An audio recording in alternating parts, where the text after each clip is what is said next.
The Church of St. John the Baptist, Reedham, with its distinctive checker-patterned exterior, stands in relative isolation some way outside of the modern village above the River Yare. It is an ancient Christian site dating back to the 7th century, but although there is evidence of reused Roman building materials, most of the existing structure dates to the 13th or early 14th century. Reedham was where Margaret Paston's mother's family lived, but the medieval hall has not survived, although the church tower was built in Margaret's lifetime, paid for by a legacy in the will of her uncle Thomas Burney. In a copy of her will, written a couple of years before her death, when she was in her early 60s, Margaret left a bequest for repairs to the Reedham church, specifying that this was where I was born. When Heike and I visited Reedham one quiet Sunday in midsummer, the churchyard was open, but the building itself remained closed.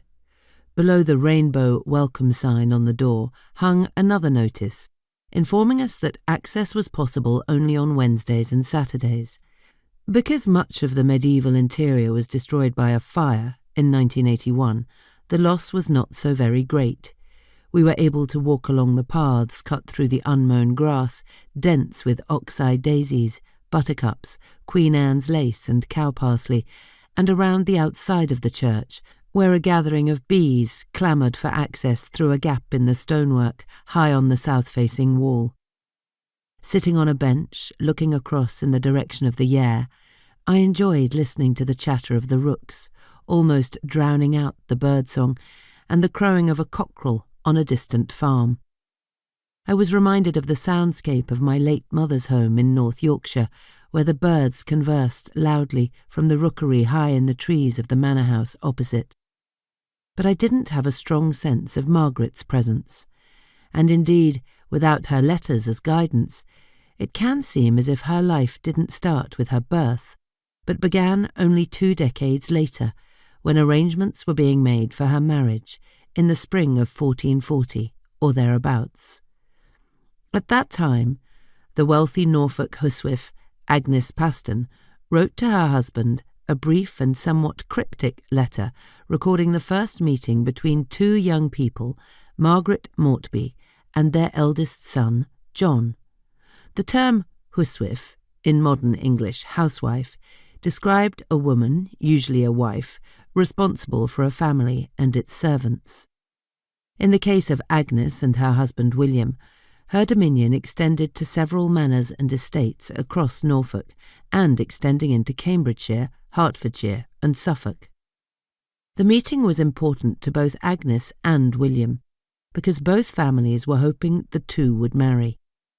John was not only being given the opportunity to assess his future bride, Agnes was, in effect, interviewing the woman who would become her successor.